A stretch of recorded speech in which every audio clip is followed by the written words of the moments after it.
I feel like a lot of times in life, like in order for you to know how to get up, you have to fallen down first. Instead of thinking I was born out of the wrong circumstances, I was more like, I'm going to make the best out of this. And if I actually make it, I am going to help others to realize you can also do it. I just kept making mistake after mistake after mistake. And it's so crazy how other people spoke to me about a situation I was going through, not knowing I was going through the situation. And it was really just God speaking to me. You know, even if you fail, just keep getting up, keep getting up. All right, welcome to the Next Up podcast. I have a special guest. And I know I say that a lot, but this one's really special. I have Cristhel Just here with me.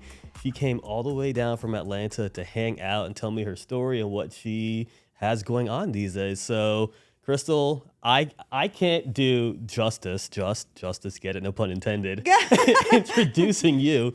But if you can, tell me who you are and what you do.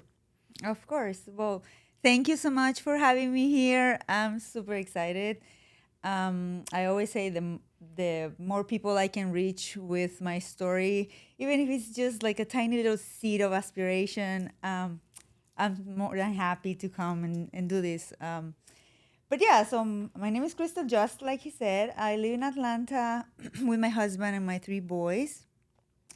And I've had such a career shift, life transformational path that I think is worth to share, so that if there is somebody out there that thinks, oh my God, I'm doing this and I'm miserable, and then maybe they hear my story and they can identify and something resonates.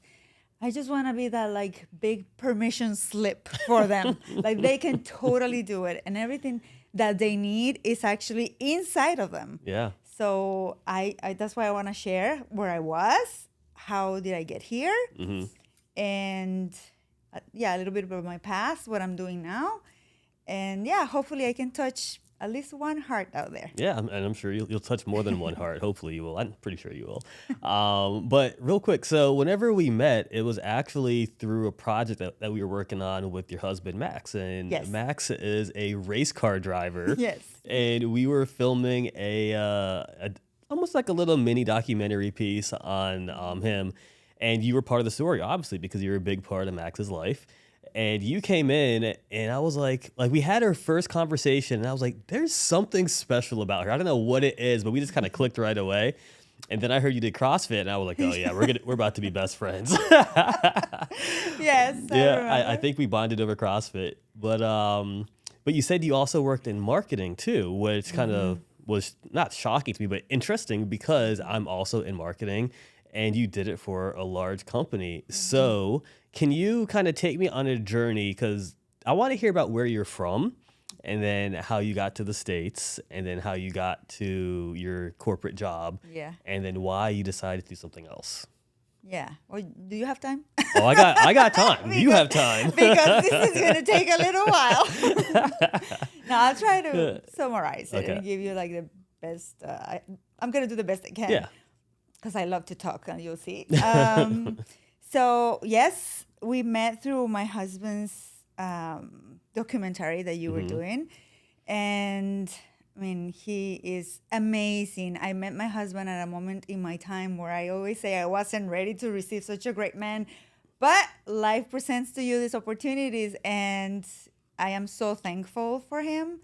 And then, interestingly, through that, I met you, and true, you were right about the CrossFit stuff. We're like, what? Because, we're the crazy ones out there. That's what people say. Yeah, we are. And then, in our conversation, the whole marketing thing. But let me go back even before that so you understand the shift. Because for many people, when I tell them what I'm doing now, they are shocked. It's like, what do you mean? But marketing, it doesn't really make any sense. Yeah.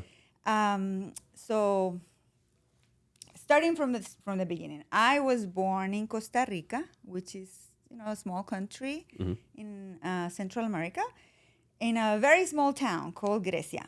And so I came from absolutely nothing. Like, we didn't have any resources, just very little. But I would say that that imprinted on me this sense of gratitude, and I mean, kudos to my mom, because since when we didn't have anything, she will make a party out of having a little something else. Like, for example, I always tell this story because it's such a beautiful memory for me, that we only had rice and beans to eat every single day. And we were fine. Like, I didn't feel a lack or anything like that. Mm-hmm. But when she was able to get something else other than rice and beans, so like eggs or like mortadella or something, Yeah. something Oh, yeah. small, she will call it surprise. So she will come home and say, "Today we got surprise," and we do a big party about the little other thing. So that, for me, yeah, like gave me this sense of gratitude for whenever we had something more. Instead of thinking, "Oh, we lack, we don't have," it was more like, "Oh my God, we can get even more." And yeah, since that moment, and I have so many other examples like that. I think that, for example, I will wait for Christmas time so I could get apples and grapes from school because we could never afford them. Or like we will all gather around my grandma's table, and my grandma will grab a piece of butter and she will scrape the same piece of butter in all my cousins' cookies. So we're like, "Oh my God, we got butter." I know it sounds silly, but like I would never, like I would see my friends going to Disney and all these things and have a pantry full of food. And I didn't have that, but I never had a sense of lack. It was more like an aspiration, like I'll get there. One day I'll go to Disney. And there was this internal, yeah, like a sense of I could have more, that I knew I was meant for more. And so, yeah, that's how I started my path. I will go the extra mile. I would try it a little bit more. I would study all I could, all I can, so I could go to university.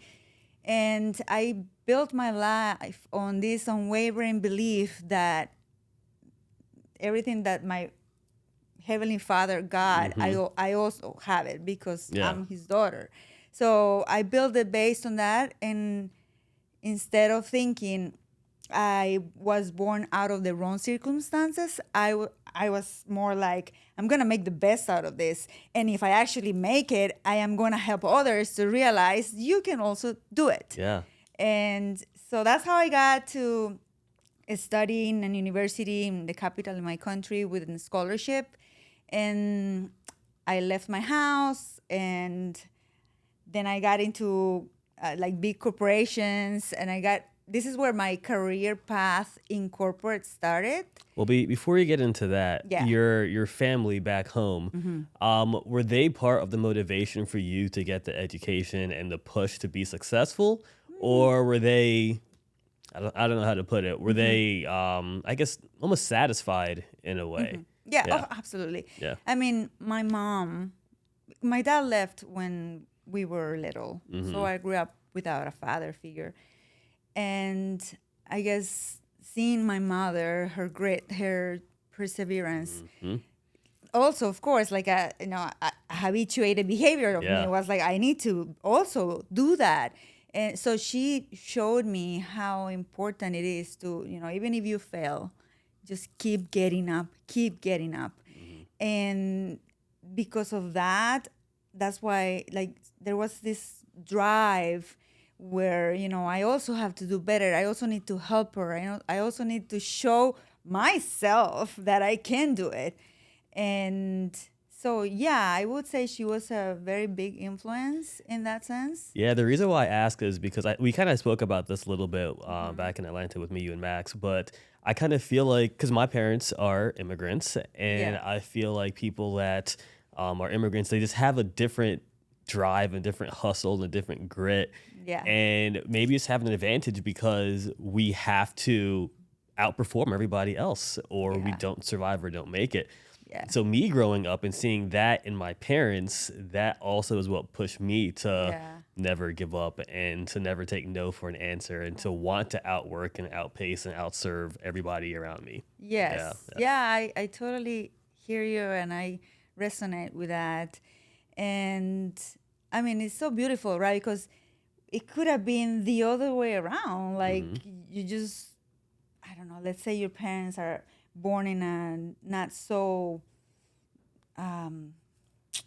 good, let's say, circumstances. And they could have said, I'm sorry, this is what you got. Like, this is what it is. Yeah. And then, which happens a lot, right? And then, but it's great that we had an example of someone like your parents, like my mom, of like, hey, no, you can achieve more if you put yourself into it, right? So, yeah, I would say that's the biggest thing.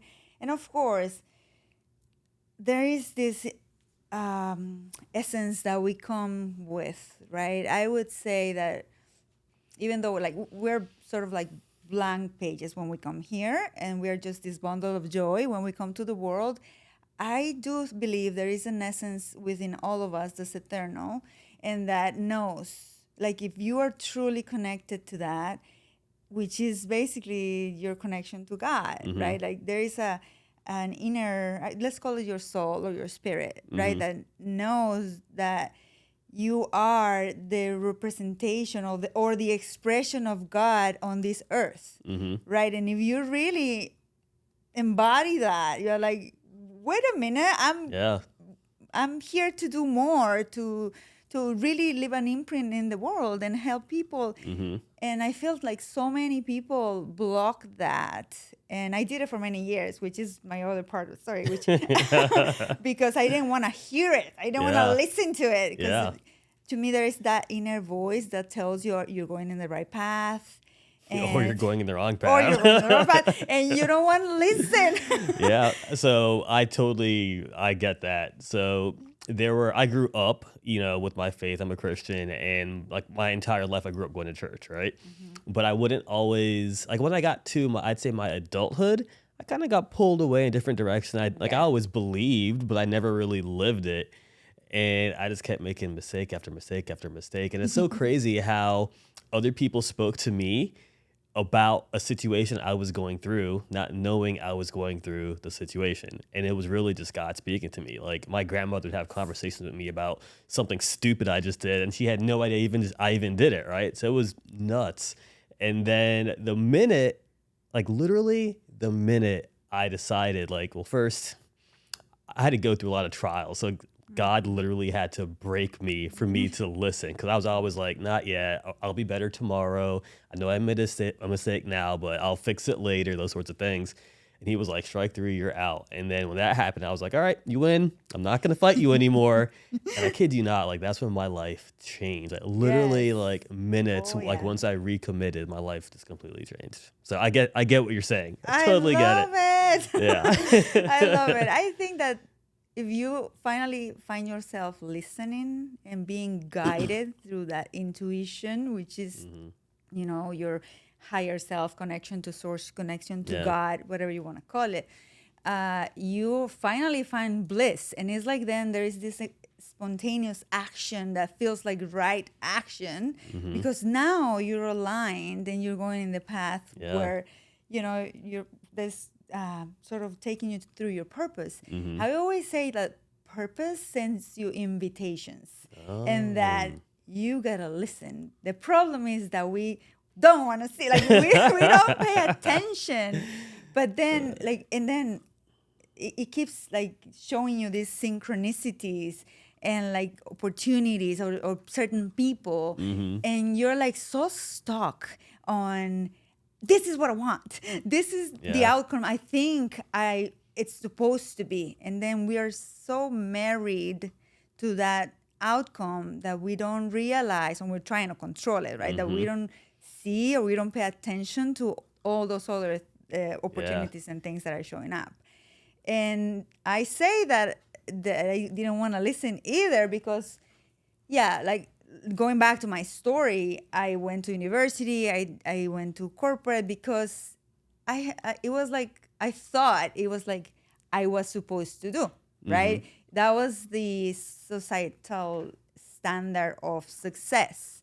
So I was like, okay, I'll go to university, then I'll go to work for somebody else, a big corporation, and then I get another job and another promotion and a bigger Climb the team, ladder. and then go high in the in US it's like the floors Yeah. for some reason, and yeah, like the ladder, and it's I don't know, I would say it's frustrating when you get to a point where you're like, but why am I not happy? Like I have everything figured out, or it looks like I have a perfect life. Like for people, they're probably like, oh, she's had it under control. And, now I was remarried. I had a great job. I was living in a country of opportunity. And this is fast forward to living in US. Yeah. Mm-hmm. And yet I had this voice and this like in my head that was like, are you sure this is it? Mm-hmm. And I wasn't happy. I wasn't. Every day I'd be like, really, this again? Even though, yeah, it was exciting, but after 20 years I was like, this cannot be it. I'm missing something. Yeah. And I say that I love that you said God broke me and I had to see it that way. And I usually say that I got these cosmic slaps. That's the way I call them. Backhand. Because I've been slapped so many Yeah. times. But sometimes you got to get to that point. Yeah, because we're stubborn as humans. Exactly. We're To stubborn like and we're wake dumb. up. Right. And, some of those cosmic slaps were really hard. Mm-hmm. Oh my God. It's like something cracks you open and then the light gets in. Yeah. Right? Yeah. And then I realized that was not my path. And Isn't it funny how like you think you know what's right for you and you Yeah. think you're on the right path, the path that you set, and then all of a sudden you realize, wow, I it was gives you so wrong. much humility, like you become so humble. Yeah. That's the word. When you're like, oh no, I didn't know better. I mean, he knows better, Yeah. not me. Yeah. And yeah, absolutely. And so I went through through a very harsh process that my body was getting sick from all the stress and all the pressure I was putting into myself, trying to put myself into a situation that it wasn't really for Yeah. me anymore. Like Yeah. I had to me, that identity, because we do this all the time. We marry to these identities, right? And then it's so hard to let go. In that moment, I was like, what? No, what am I talking about? How can I be thinking of changing after 20 years? I am a corporate employee. So it is. You are a robot. Exactly. That was like what I thought. And then at some point, you realize, wait, no, this is an identity. And then it's like we build on this personal story that limit us, that then we don't allow to see other available opportunities and paths because even my story is not even registering it. It's like, no, that's not me. Yeah.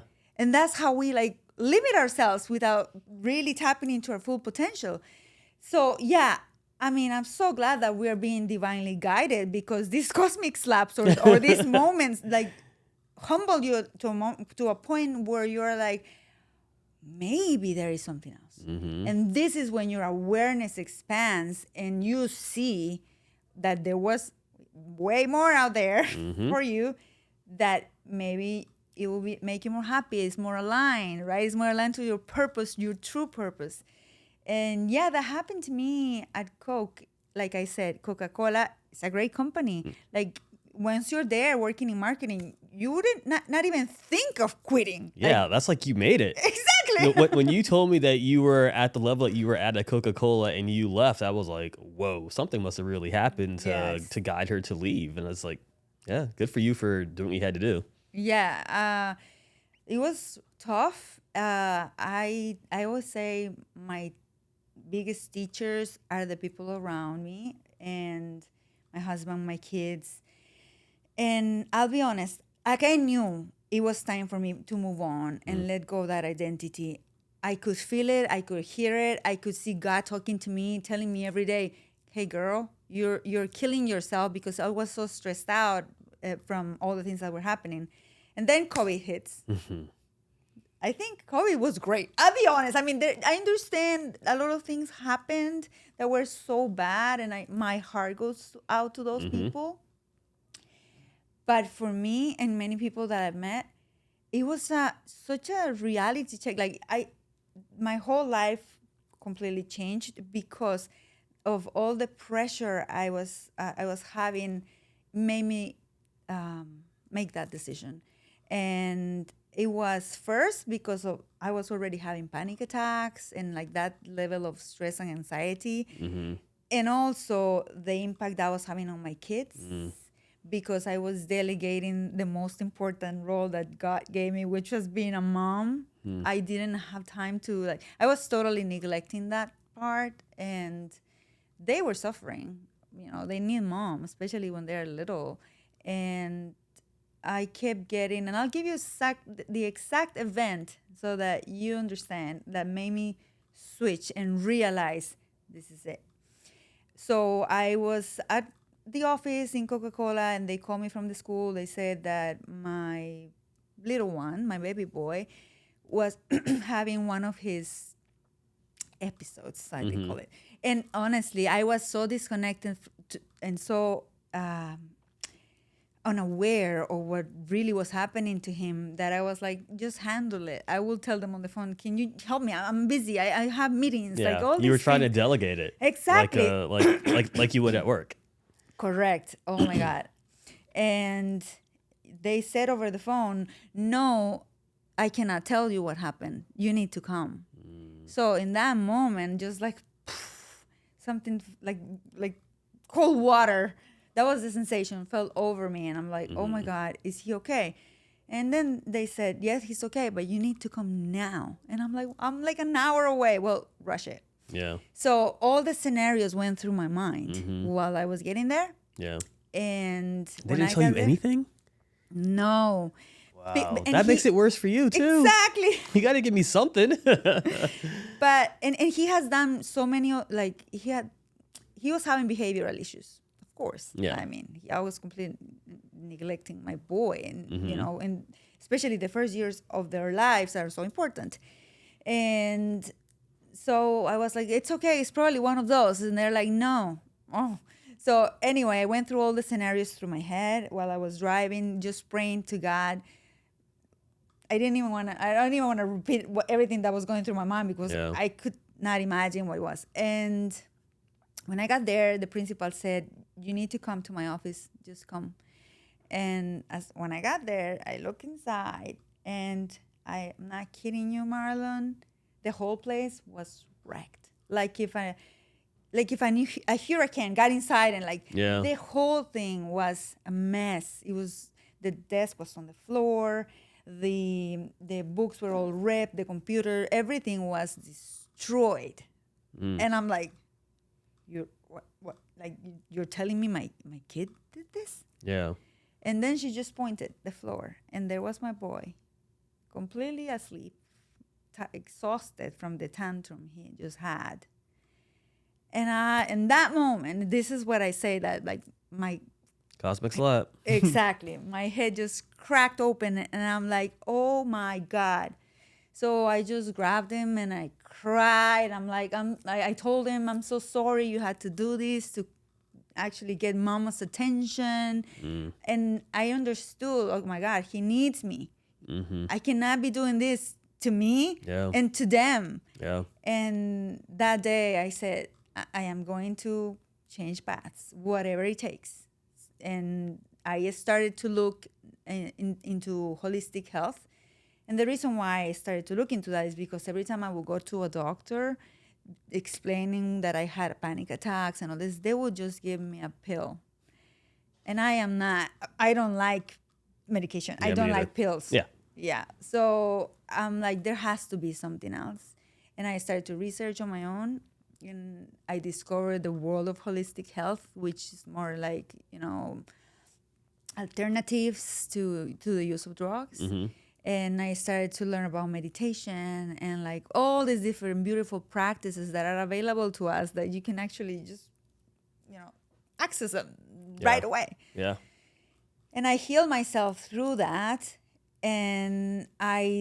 I said, this is it. How come people don't know that they have these resources available for them? Oh, like nature is out there, like all these remedies, like all these things that you can do Yeah. without necessarily going to chemicals. Well, I feel like that could be like a whole different I podcast know. because I feel like there may be some people out there that don't want us to know about that because they make a lot of money off of Yes. medicine and pills and things like that. 100%. Yeah. Yes, unfortunately. Mm-hmm. It's sad. But there is stuff out there. There is Yes. stuff out there better than medication. Oh my God. And so that opened my eyes to this whole new world that I didn't see before. Mm-hmm. And also, well, while I started researching that, I said, well, I'm going to show people, maybe this is the way I can give back to the world Yeah. to show them they can do this and instead. And so I started studying. I didn't let go of my corporate job right away Mm-hmm. because I wanted to like plan and make sure I was on my feet. Yeah. And at the same time, because in the back of my head, I was like, oh my God, oh my God, oh my God. I need to reinvent myself in a way that I have no idea how. I'll be honest, that was there. Do you think it's more having to reinvent yourself or having to accept yourself? Yeah, I would say you're right. It's more like Because I've had finding yourself. yes, right? I've had to find and accept myself. Yeah. Not really reinvent myself, and I've found that for so long I've been pretending to be this other person that I wasn't meant to Yes. be, that I'm not. But now that I'm finding myself and following the right path, I feel like things Yeah. are different. And I love you said that because that will give me a perfect segue to explain what I do now. Mm-hmm. But let me just finish this story, and then I totally agree with you. I think we are blocked by a layer of stuff that we put on ourselves, Mm-hmm. society, I was gonna say that. culture, Yep. school, religion, your parents, your caregivers. Oh my God, that we are completely, repressed. Like Yeah. our real, true essence, true selves. Is beneath all these layers, and that's what I do in my work now. Yeah. But we'll get there. Okay. So yes, my entry point, I would say, to this beautiful world was holistic health. Mm-hmm. And so I started to study that. And once I got all my certifications, I was like, yeah, I'm ready. And then COVID hit. It was perfect because then it was like impossible for me to handle the amount of things that I had on my hands. Then the kids were home. I had to homeschool. Oh man, ooh, that's rough. Oh my God, wife my had to husband was homeschool. also home. And yeah, it was crazy. Imagine. And it was the 3 boys, my husband also working from home, and then my 2 big dogs. It was a circus.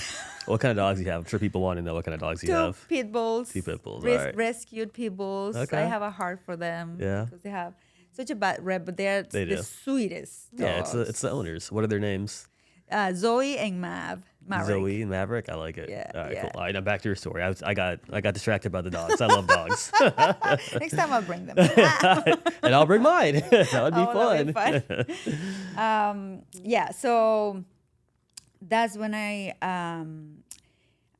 like, for me, God is always sending you signals, right? But like I said, we ignore them. But then it's so magical when you pay attention, because then in the history of Coca-Cola, this had never happened before. And during COVID, Coca-Cola announces that all high performers that wanted to leave because they were letting people go, there was going to be a big restructure after that, impacting people because of the whole COVID situation. And they opened up this opportunity for high performance to leave with pay. So I was like, okay, I get it. You're giving me a cushion if I was afraid. So I took the opportunity. That is wild. It is. I've never heard of a company doing that, like giving you, like knowing that they have to let people go, Yeah. but then giving you the option It was to amazing. to go yourself. Yeah, that's pretty cool. So kudos to Coke for giving you guys that. Yeah, that it option. was really amazing. And so I was like, okay, thank you. Yeah. I mean, See ya. exactly. So that's when I left. And I have a picture. It's funny. I just remembered. I have a picture of when I'm putting my computer into the box. Yeah. To quit, because since we were working from home, Yeah. and I have this face like excitement but terrified at the same time. I'm like, oh. So it's hilarious because that's what I was feeling. Yeah. I was letting go Yeah. of something I have built for years. Yeah. And now it was just a leap. I had to jump. I had to do it. Yeah.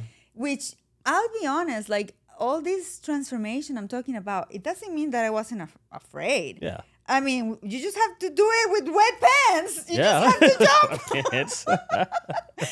So yeah, it was a jump. But like you said, it was the best decision I've ever made. Yeah. Because then I'm like, oh my God, the feeling of now, this is it. And waking up every day with that fire in my stomach to do what I do and to help people, it changed me completely. Yeah. And like, even if you see me, I'm such a different person from who I was at that point. And Really? Yes. And if you see my badge, I even look older. I'm guessing it's because of All the stress. stress. Yeah, and all the Yeah. things.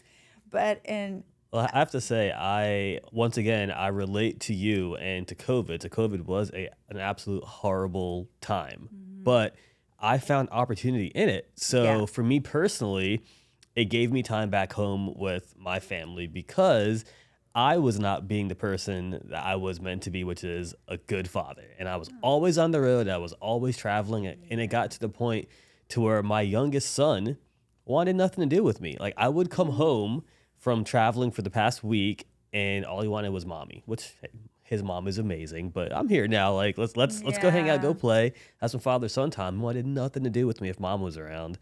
And COVID kept me home, and I was able to build that relationship with my son. At that time, he was, I don't know, maybe like 2, 3. So he was still young, and I completely understand. Like, I'm just the guy that came home on the weekends. So of course he wouldn't really want anything to do with me. But then it also helped me launch my business. So I left my cushy corporate job in January of 2019. And then the pandemic hit in March of 2019. And I'm like, oh my gosh, what am I going to do? Well, God had a plan. And now here we are. Right. Oh my God. So sorry, I just had to say, I totally get like your whole COVID story and like wanting to be a better parent and having the freedom to pursue what you're meant to pursue. Yeah, that was big for me too, having the flexibility now to, okay, they need me home. What can I do that I'm actually a present mom? And at the same time, I feel like I'm doing something for me and something of service, because I always had this crave to help people. And, you know, when I was in corporate, even though I enjoyed it for a while, I felt like I was sort of coloring between the lines, you know, like doing what other people were telling me to do. And in a way, it was a safer path, but not my path. Like now I see it, now I know. And then it's just a false sense of safety for me, like that we buy into. And so are you looking for safety or are you looking for risk? Now? Yeah.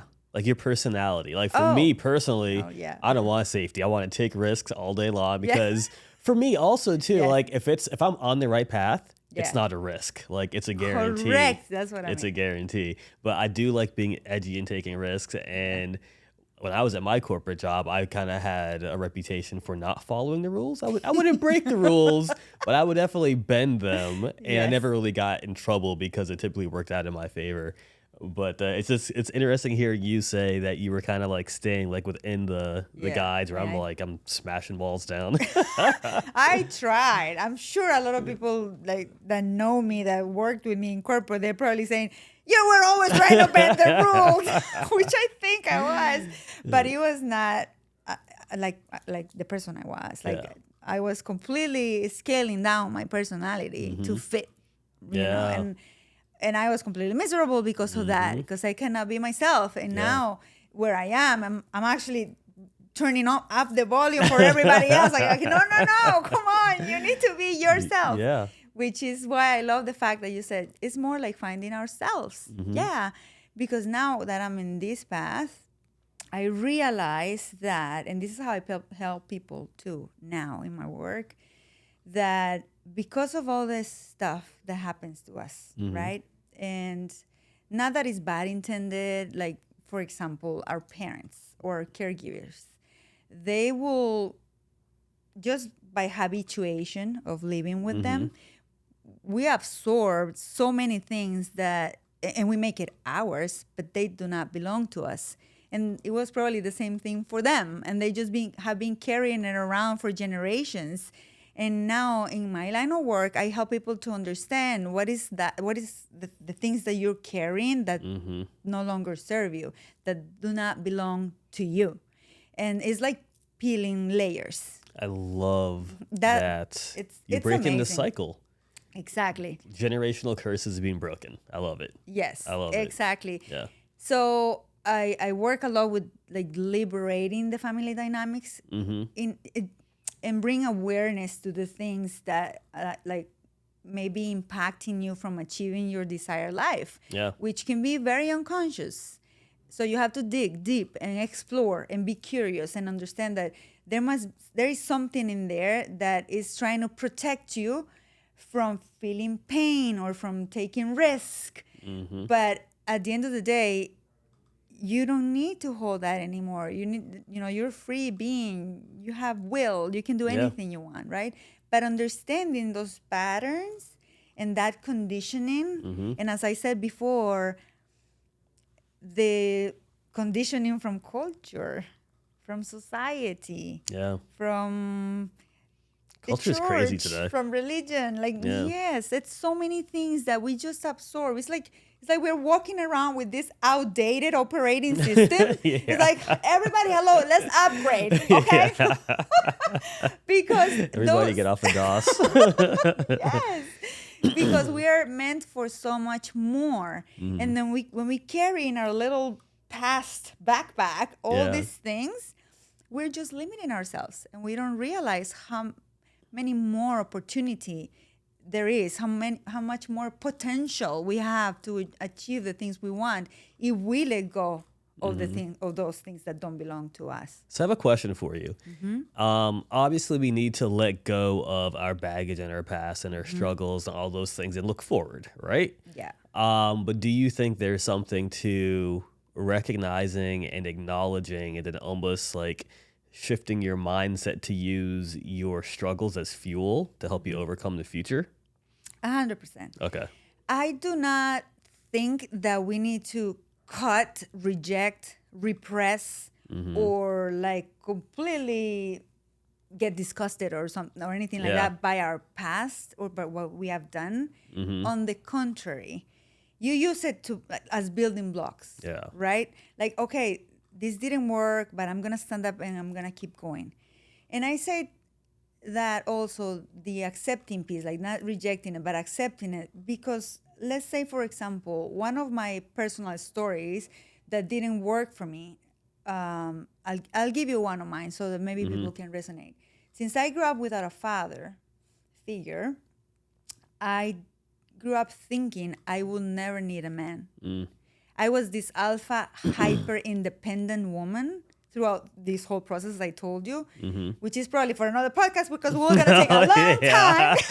That's definitely going to be another podcast. Because this changed my life, understanding this in terms of intimacy, in terms of connection, in terms of finding a partner like my husband, which is another great man that if I didn't let in for real, and if I wasn't vulnerable enough to understand that, I do need a partner. It adds to your life. It doesn't take from you. It's I always say, iron sharpens iron, because it's true. If you're both, it's a partnership. And if I didn't work on this on myself, I would have never let him into my life. not attracting in terms of energy, Yeah. but or in terms of like personal connection either. So since I grew up that way, I will do everything by myself. And I was a single mom. I had a really bad relationship before my husband. It was toxic. It was really bad. So I had to, one day I left with my kids and started from scratch. So being a single mom was really hard. But this identity, this persona of the warrior, that's how I call her, of the warrior, helped me survive, helped me survive corporate. It helped me a lot. But I had a big giant wall in front of my heart that I would even say to myself, I will never, ever need a man. Like that's the identity I had married at the time. And So real quick, I'm sorry, I keep interrupting you. No, it's okay. But it made me think about, oh gosh, what's the guy's name? Jocko. He is ex-military. He's big leadership guy on social media, and he posted something one day, and he was like, "I have an ego." I'm kind of paraphrasing it, but he's talking about ego. Yeah.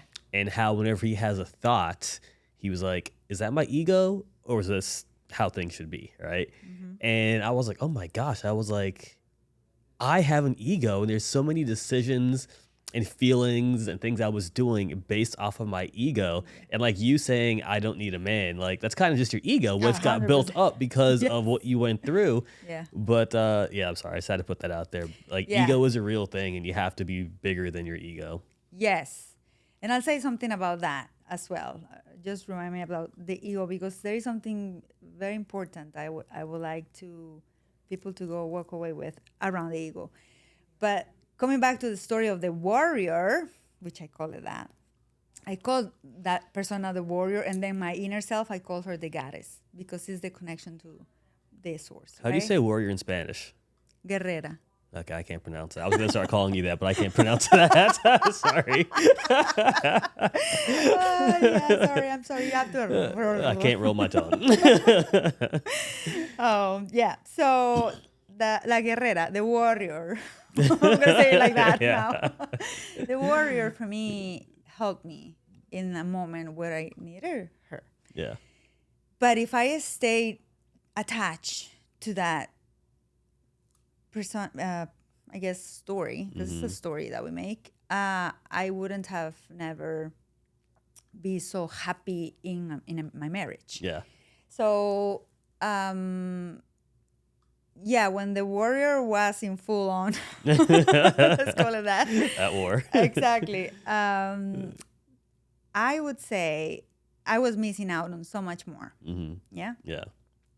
So when I did my own inner work, because for the job what I do now, you have to do your own inner work, or otherwise I will project all my stuff onto my clients. Yeah. So I had to go through this period of oh my God, like going.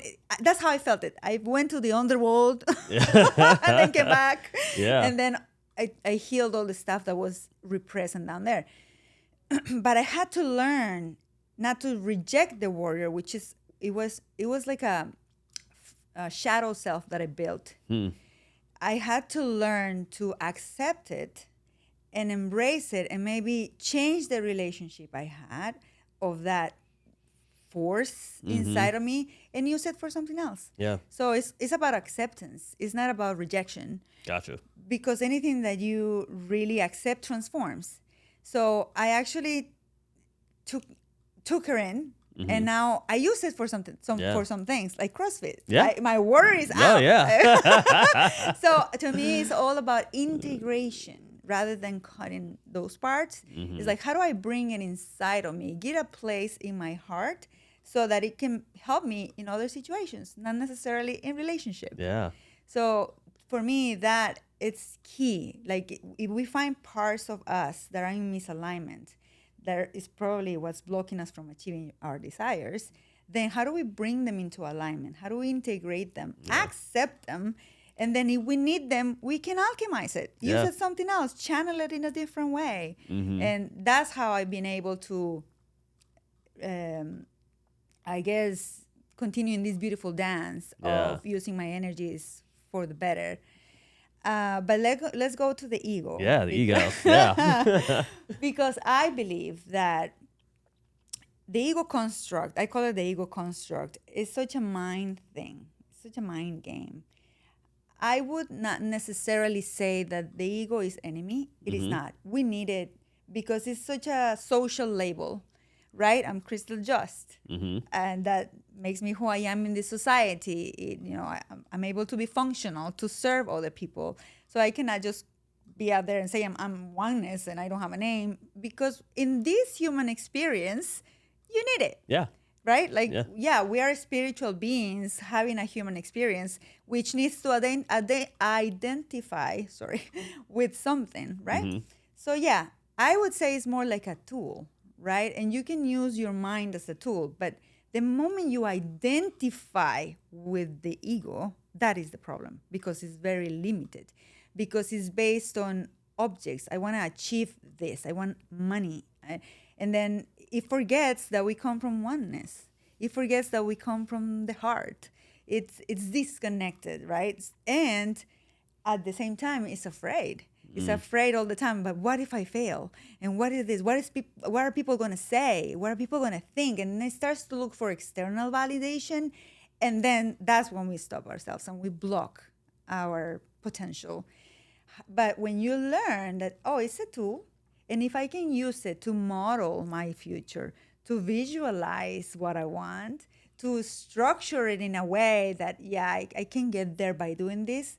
But at the same time, you let go of the idea of how it's supposed to be, and going from A to B. And if you are flexible and not rigid on how you get there, it serves you because it gives you a North Star. But remembering that you're also being guided, right? God is helping you. So you also have to let go and let the magic happen. And at the same time, remember that we have our compass, which was actually linked to God, is in our heart. Yeah. And that's oneness. And that's when we don't think of separation. And that's when we think, instead of thinking money, we think abundance. It's an energetic feeling. It's an expression. It's like, I am bliss.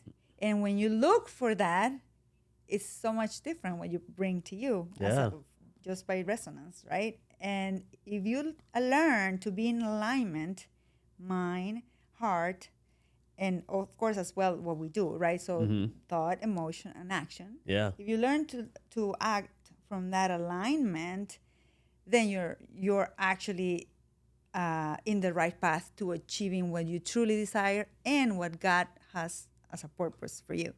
I love how you said ego is a tool. And you're absolutely right. It is a tool. And it's just like if I wanted to hang a sign and I needed a nail, I'm not going to use a screwdriver. That's the wrong tool. I'm going to use a hammer. Exactly. Right? And my ego fuels me to want to be the best at what I do and to want to put in the work to be the best at what I do. But at the same time, I have to check myself and my ego when I see somebody else doing something that's different or better than me, and not thinking negatively of them, because there's a place for them and there's a space for them, right? That's just my ego, I guess, overdoing it in overdrive. We need to just take a step back. It's not that big of a deal. If you want to do that same thing, okay, put in the work to go and do it, but you shouldn't be mad or have negative feelings about this other person doing this other thing. Right? Exactly. And that's be what supportive. Exactly. That's what I meant about separation. Yeah. Because the ego is always going to see them versus us, you versus me, right? We are separate. Yeah. And that's why I always say, use it, but connect to the heart as well, to your true intuition, which we are very disconnected from.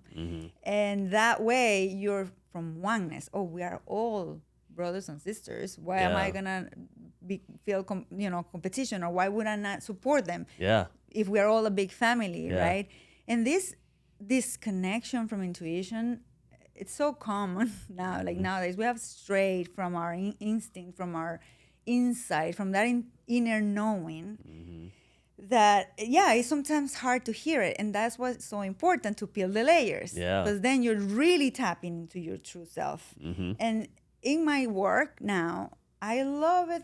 I love the fact that I always say that if the Western and the Eastern married and had a baby, that is my job. Yeah. Because I use science and research-based education, like what's happening in the brain, how is your nervous system responding to what I'm teaching you, like all that, physiologically speaking, it's part of my job. But at the same time, I bring this wisdom and like ancient traditions that connects you back to that source, to that spirituality. So it's a spirituality with science. Yeah. And then you learn other tools that maybe are not so common on this side of the world, right? Like meditation. Now it's getting a little bit more popular, but in meditation, you learn to tell the ego, take a break. And then you just connect with your essence, with yourself. And in that gap, and I know it's hard.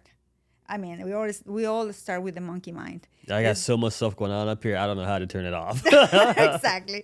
And I always say, when people start in meditation, I always say, just think about if it was a sky and then your thoughts are clouds. When you start, it's cloudy. Oh my God. And you cannot even have a little bit of the blue sky. Yeah.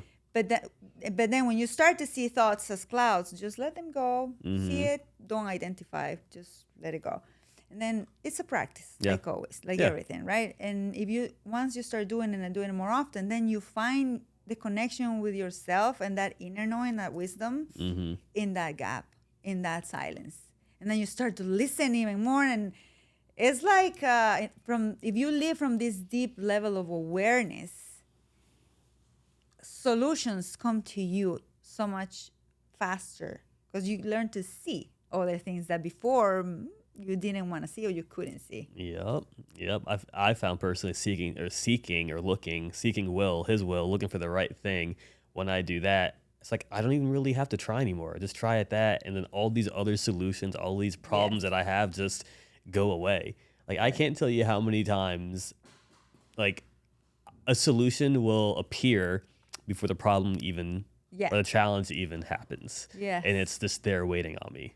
It's the wildest thing. I know, and that's amazing. Yeah, That's the wildest amazing. thing. And I also want to add, because part of my work, I'm a trauma-informed coach, which means I work with people who have gone through terrible events. And my line of work is around sex, love, and relationships. So like now my specialization, because I've been studying for like forever, to be able to help people in that area. And when you work with trauma, you understand that all this pain that people carried is not necessarily something they put on themselves, or like, it's not anything habituated or like something you learn from culture. It was like a really distressful situation where their whole system couldn't cope with. And then you store this trauma in your body. So when you learn to work with trauma, you learn to be so tender with these parts, right? That in that moment, sort of think about it this way. When somebody goes through trauma, they fragment themselves because the pain is unbearable. So that they need to put something on top of it, right? To cover, they need to create an identity that protects them from that pain. And that creates fragmentation. It's the same thing. It's like the layers I was talking about. Yeah. But now this is around a very painful situation that happened. So you need to know how to also work with those parts in a gentle way and how to get it out of your body. So it's somatic, which means now we do a lot of embodiment practices to understand where the trauma is stored in your body. How can we liberate it? So what I'm telling you this so that like for people who say, but I keep doing this thing and I don't know why. And it's just like there's something driving me to keep repeating the same pattern, or like I keep dating the same toxic guys, or like all these things. And then if you realize, oh, there is trauma, and it doesn't have to be like big trauma all the time, like big T trauma, like we call it. It could be things like neglect, or when you were a kid, you were unseen, unheard, unvalidated, you were abandoned. All these things create that type of fragmentation inside. And so in my work, what I do is that I work a lot with the inner child to understand where the fragmentation happened. And it's the same idea. You are coming back to yourself. How do we heal that wound? How can you reparent your inner child so that you, again, take that block off and find yourself? So it's like you said, it's all about coming back home. Like, how do I come back to the true essence that I am without all this stuff? Yeah. I mean, I have to get into this, but do you feel like you're so successful in helping other people deal with their traumas because you've overcome yours? 100%.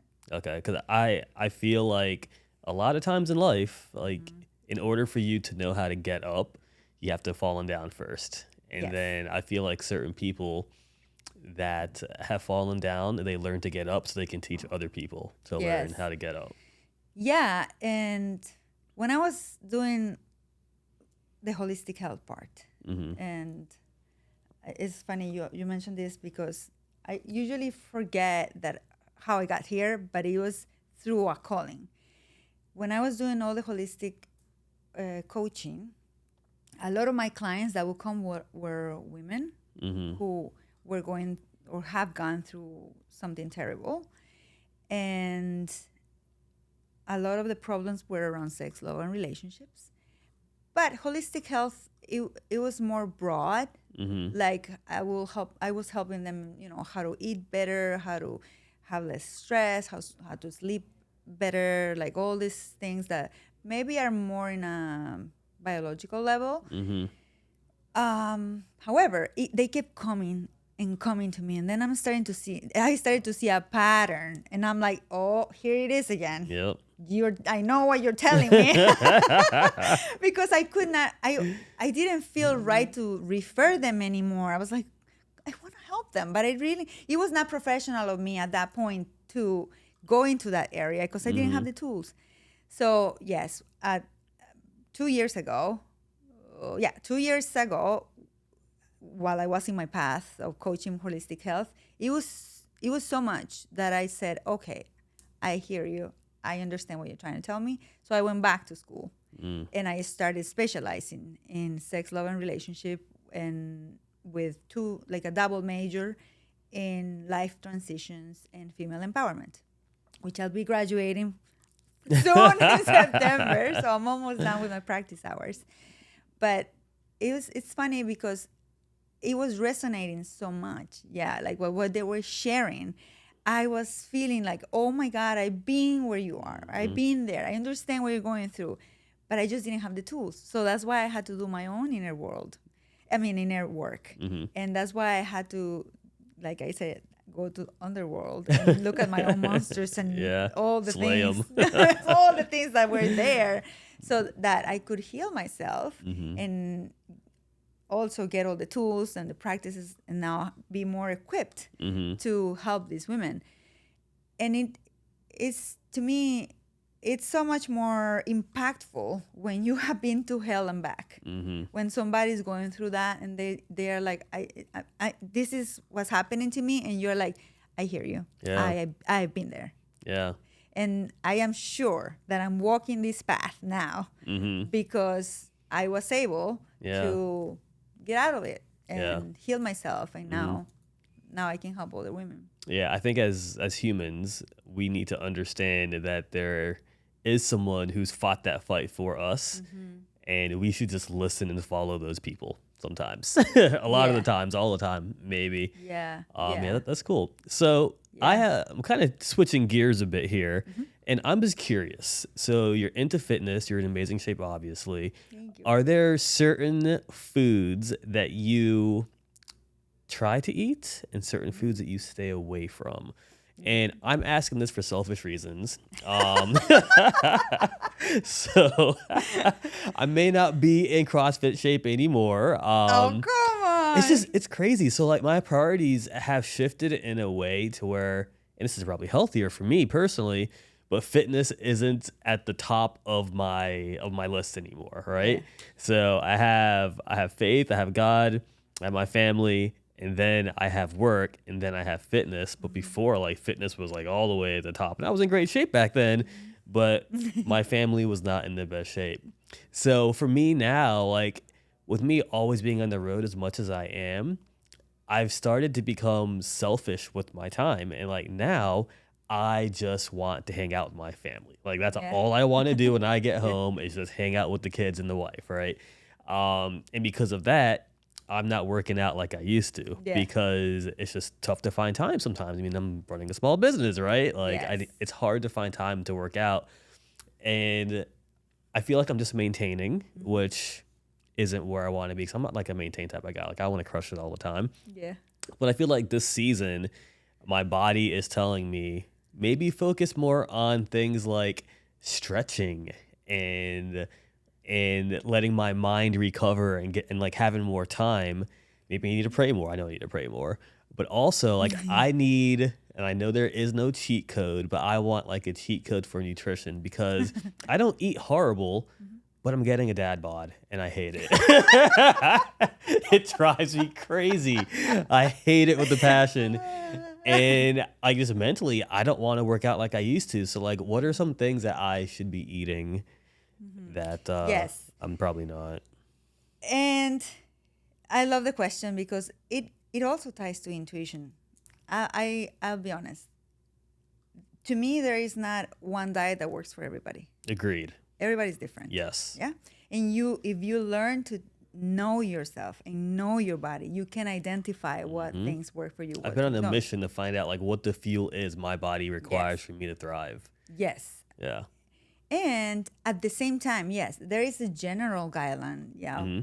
The things that are closer to the sun. So more whole food, all like things that are, you can say things that are closer to their natural state will always be preferable than something from a package. Yeah. Just because all the things that they put in stuff in packages. That doesn't mean that 100% of what I eat is from the earth. It's impossible, right? Yeah. That's not the point. But if you learn to at least be like an 80-20%, like 80% of the time you're like eating more whole foods, and then that other 20% of the time you allow yourself to have anything you want. Because from what I believe is that when you restrict yourself completely, it backfires. Because now you're always like craving the thing that you're not allowing yourself to have. And we are human beings, which means we have two different systems going on at the same time, all the time, which is the homeostasis, right? Like you want to be healthy, your cells want to thrive, like everything that you're feeding them with is good fuel, is nutrient dense instead of just full of calories and no nutrients. But at the same time, we have this hedonistic side, which means you're also enjoying your life. Yeah. There is pleasure. You can enjoy whatever you like. Or people are going to like different things. I love red wine and chocolate. Yeah. And you know what I mean? But if you're like so restrictive and you're not allowing that hedonistic part, it's going to backfire. Because then one day you're going to be like stuffing yourself with all the things that you didn't want to have. And then your body starts to react. And it tracks. And then your body is going to be like, wait a minute. And then our caveman, our primal brain comes online and says, wait, he is making me starve for days on the things that I don't like. And then, there's going to be a period of starvation. So what I'm going to do is that every time he gives me something that I really like, I'm going to store it as fat because I'm going to need it because for the starvation period. So we are, in a way, programming our bodies. So if you learn what that rhythm for you is, being super smart about all this instincting, like the primal brain kicking off and all that. And then you teach your body, hey, I got you. Yeah. I love you and I got you and I'm going to give you exactly what you need. It works with you. Yeah. Right? So you're pretty much saying like what every RD I've ever spoken to has said, which is like everything in moderation in a way. Mm-hmm. Yeah. And like allowing yourself to have your things. Yeah. Yes. Now, I'll be honest. I am lucky because, again, I grew up with like no money to spare.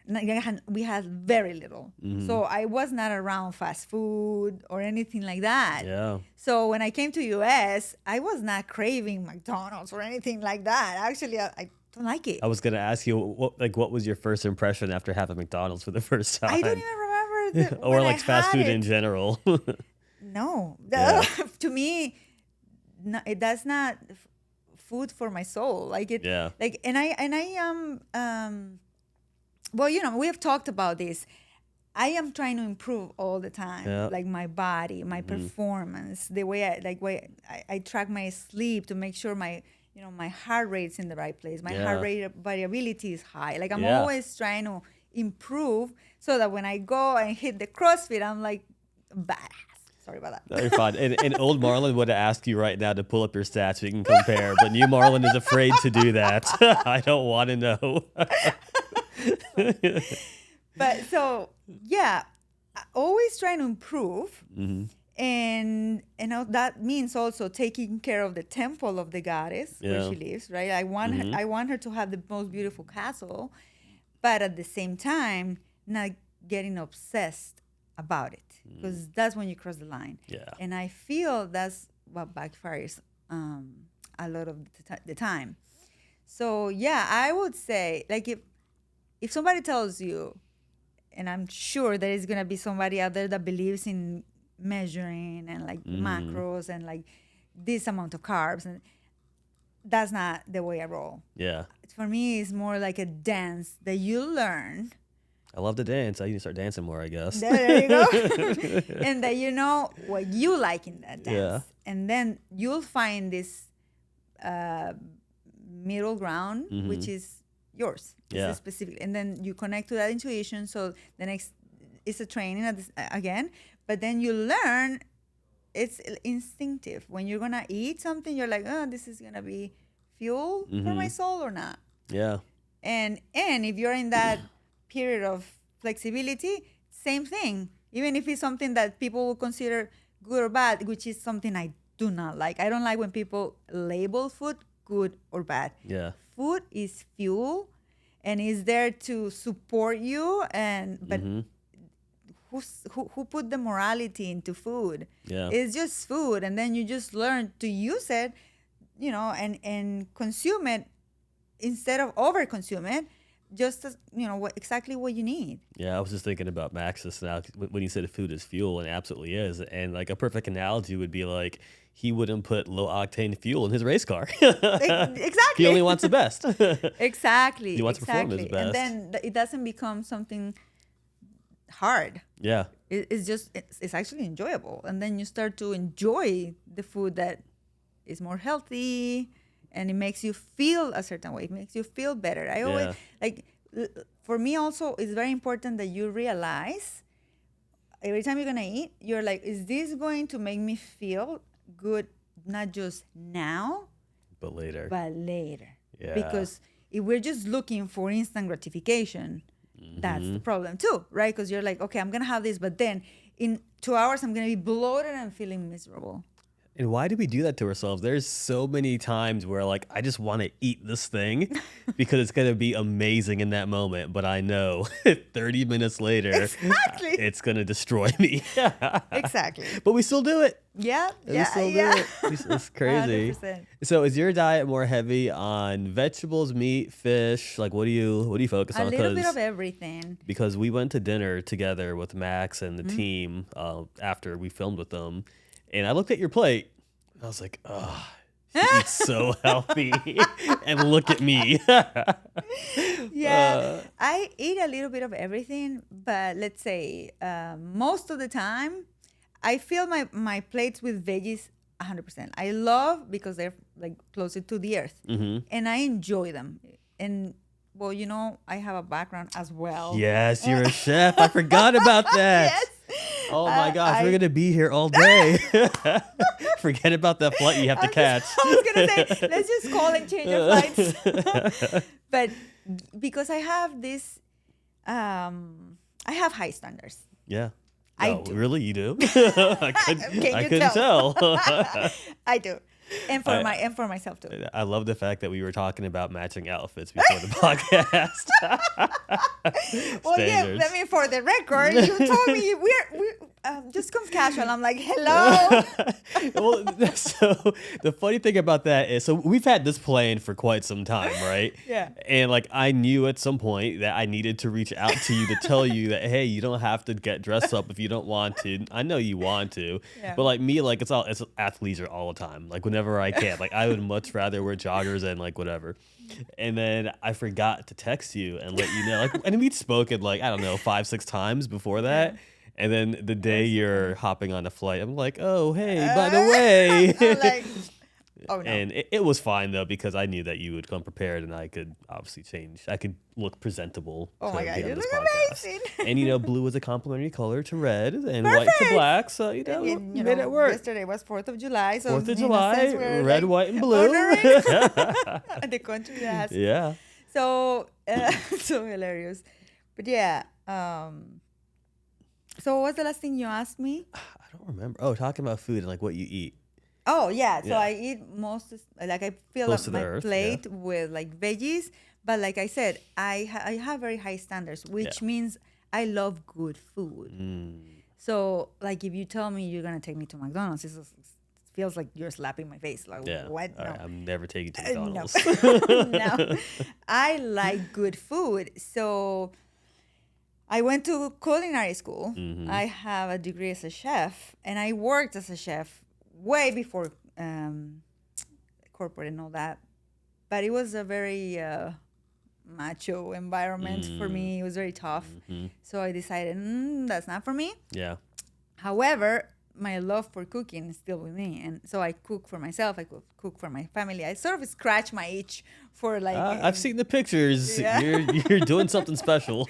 Yes. So I do love to prepare Yeah. and like present it. Because for me, it's also about the visuals. Yeah. And like if you really do conscious eating, which is that's how I tell my clients, we're learning to be conscious eaters, which means that it's not only conscious of the food you're putting in your temple, but it's also what was the mood around the moment that you're eating. Are you eating in a car super fast and you don't gulping it down without even tasting it? Yeah. Or are you taking the time to fill up all your senses? What you're seeing, is it good when you see it? Is it good when you chew? Is it good? And then when you marry all that, it's a beautiful experience. Yeah. So you love eating, and Yeah. then if it makes you satisfied, you're not just eating in front of the TV and you don't even realize it, and then you're hungry 1 hour after because you didn't even feel it go through. So to me, it's also that part of the consciousness. You're chewing slowly. That to me also makes a big difference. It's so funny you mention that because like I work a lot in the food industry, right? But I didn't grow up a foodie. And I feel like preparing food and cooking, like it's artwork, right? And they're creating this piece that's meant to be honored and respected as you're consuming it, right? Yeah. So like growing up, I would never eat like the different like things around the plate. It was always just give me the meat and then give me the carb, and that's all I'm gonna eat. Like forget all the other stuff that's sprinkled on the plate.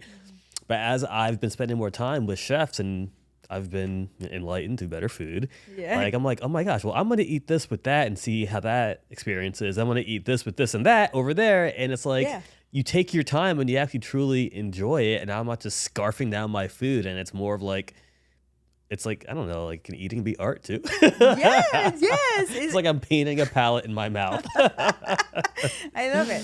For me, it's a pleasure. Like Yeah. if you truly connect to your senses. And eating, it's like a ritual for me. Like when you eat and you're really conscious of what you're eating, like how the things that you have in your plate and that combination of flavors. That's why I love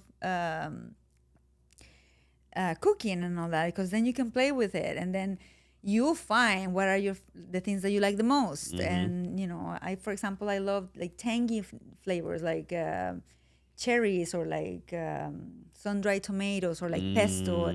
I like to mix those into what I eat. So even if I'm just having like let's say a salad with some grilled chicken or whatever, if I put in those things that I like, it makes it special. It's such a different experience. And I'm not just having lettuce. And but yeah, coming back to your question, I eat everything. The only thing I will not eat is pork, and I am sure it's because an association I have in my head. Like there is this neurons firing together and wiring together around a time when I used to play soccer. I used to do sports when I was young, and we went to play soccer to a place called Montecillos, which they do Butchering? like hot dogs and Oh, stuff like okay. that. Yeah. So as we're playing, I can hear the pigs crying, and they cry like human beings. I don't know. It's so awful. Yeah. So after that time, I couldn't. I was like, oh my God. And I'm sure the same will happen to me if I see the cow and the whole everything else. But I just saw that.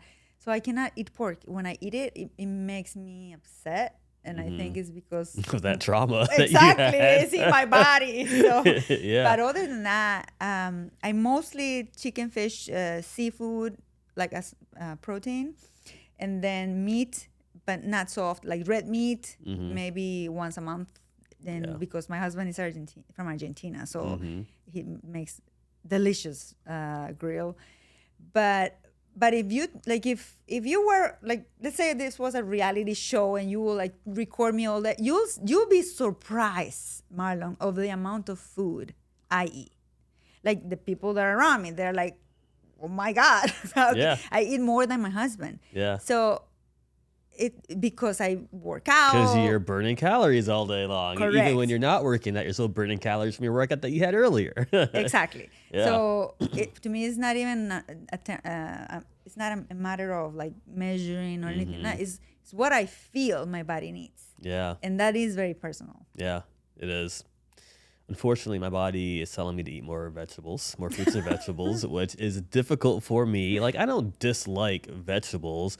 It's just I don't know how to prepare and cook and eat enough of them to fill me, because I'm so used to eating heavy things like beef and pork and those sorts of things. And I just got to get better at that. But I would say as long as you add a protein to it, like for me, protein is so important. Yeah.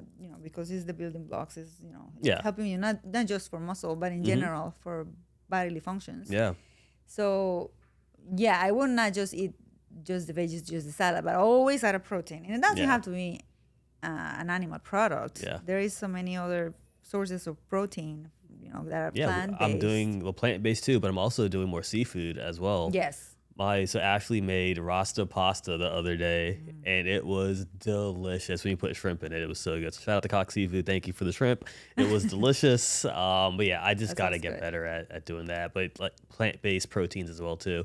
I have a friend who has it's like a beef crumble, but it's made out of pea protein. And like, I'm like, oh my gosh, I need to start buying this so I can use it to replace, ground beef. Like I can just have peas instead. Yeah, or turkey. Yeah. I mean, if you're really intentional about it, like you can really find stuff that is healthier. And like we could be having the same breakfast, let's say. And if you are conscious of the ingredients you're using, and if you are learning to read what the labels and things like that, like if we could be having exactly the same breakfast, and I could be having a nutrient-dense breakfast with, I don't really care about calories, but let's say in terms of comparing calories with a normal amount of calories, and you could be having the same, but because of the bread is different, because of the almond butter is different, because of the jam you're using, like you could be having way more calories and not enough nutrients. Yeah. So it is also very important to know, like, what are you getting? What are you buying? Like the ingredients that you're using. Yeah. And it's not hard. Like it doesn't have to be complicated. Like once you get the gist of it, like what areas of the supermarket to visit more often. Yeah. Which is usually they are around, not the middle. Yeah. Yep. That's so funny. So there's so many cool things that you're into and that you do. What's next? Like, what are you most excited about in the next, let's say, 2 to 3 years? Well, my immediate goal right now is completing my practice hours so I can graduate on these 2 double majors, which I'll be graduating in the core of the program. It was a long program, but I love it. And I feel like I'll be able to bring so much more value to my clients. I'll be graduating on that in September. And then I have 1 more year to complete the double major, which is life transitions. So people going through divorce, death, loss of a child, all these things. Yeah. And then female empowerment, because of course, La Carrera. So that's what I'll be doing. And then after that, I'm starting to, well, of course, so the marketing, the launch, it's going to be epic. Yes, it is. Yes, it is. And then I want to go more into the online, selling more digital products, creating my online course. You need to write a book. That's in my plan. Okay. Yeah, you should write a book. Yes. And I mean, there's so many more that I didn't share here, but I feel that people can identify from where I came from, what I went through after having this wounded child, internal child, that not having a father, created this figure, right? And then recreating bad relationships in my life all the time, abusive, narcissistic, like bad stuff, going through all that until realizing, oh my God, I am actually reenacting them. I'm the one attracting these people because of what I'm carrying inside. And so all that's going to be in the book. Yeah. All like the nitty gritty, like how do I went through all that and how I got here.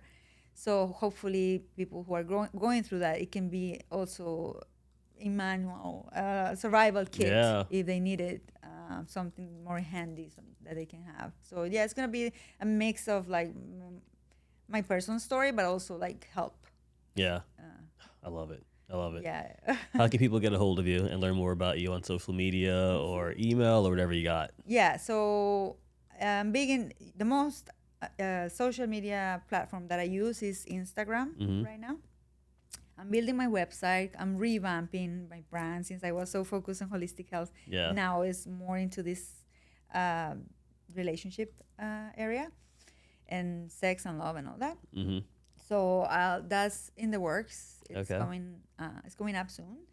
But if they can reach out to me either Instagram and then I have all the links there. If they want a discovery call, a free call, they can have with me and we can chat to see if I can help them. My email is I don't know, want me to spell that? Yeah, okay, go for it. Yeah. So it's Cristalito, which is VCRISTHALITO. And that's Gmail. Okay. And what's your Instagram handle? Cristalito. Oh, okay. So it's the same, but they can also look me up as Cristhel Just, like my name. Yeah. And yeah, I mean, I am super open to whoever needs, even if it's just talking. Sometimes you just need somebody to hold space for you.